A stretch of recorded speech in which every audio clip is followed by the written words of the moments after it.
বর্ষার দিন মানে খিচুড়ি, আর খিচুড়ি না হলে বর্ষার দিনটা জমে না। তো আমি আজকে রেসিপি নিয়ে চলে এসেছি খিচুড়ি। তো আমি প্রথমে মটরের ডাল আর ছোলার ডালটা ভিজিয়ে নিয়েছিলাম। এটা আমি অনেকটা আগে 2-3 ঘন্টা আগে ভিজিয়ে নিয়েছি। এবার আমি সিটি দিয়ে নেব। আমি 10টা সিটি দিয়ে নেব। এবার তার মধ্যে আমি মুগ ডালটা শুকনো খোলায় ভেজে নেব। এবার শুকনো খোলায় একটু কালারটা চেঞ্জ হয়ে গেলেই আমি নামিয়ে নেব। আর মুগ ডালটা বেশি না ভাজলেই ভালো। এবার আমি কড়াইতে তেল দিয়ে দিয়েছি। এবার আমি মুগ ডালগুলো সবগুলোই দিয়ে দিচ্ছি। এবার আমি এখানে ধনিয়া গুঁড়ো দিয়ে দেব, দিয়ে ভালো করে মিশিয়ে নেব। আর অন্যদিকে আমি জল দিয়ে দিয়েছিলাম হাঁড়িতে। এবার আমি চালটা ধুয়ে দিয়ে দিচ্ছি। এবার আমি এইদিকে আমি জল দিয়ে দিয়েছিলাম, আমি অন্য কিছু আর দিইনি।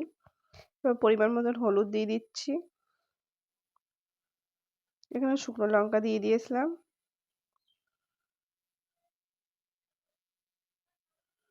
এবার ফুটে উঠেছে, এবারে পরিমাণ মতন লবণ দিয়ে দিচ্ছি।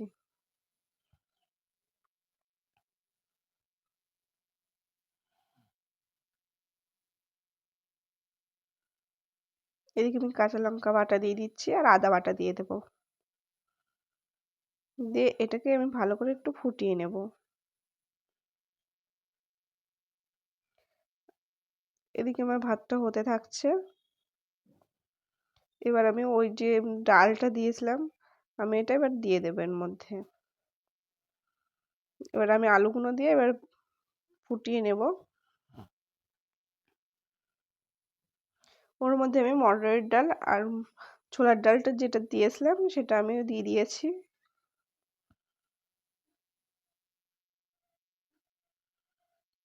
এবার আমার ফুটে উঠেছে, ডালগুলো সিদ্ধ হয়ে গেছে। মটরের ডাল, ছোলার ডাল আর মুগ ডাল একসাথে দিয়ে আমি জল দিয়ে ফুটিয়ে নিয়েছিলাম। এবার আমি পরিমাণ মতন গরম মশলা দিয়ে দিচ্ছি।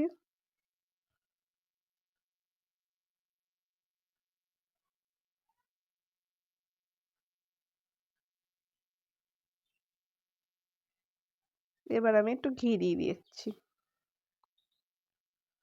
2 চামচ মতন ঘি দিয়েছি, আমি বেশি দিইনি, 2 চামচ দিয়েছি। আমার হয়ে গেছে রেডি।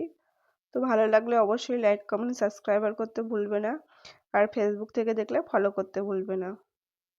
তো এইভাবে একদিন রান্না করে খেয়ে দেখবে, খুবই টেস্টি হয়।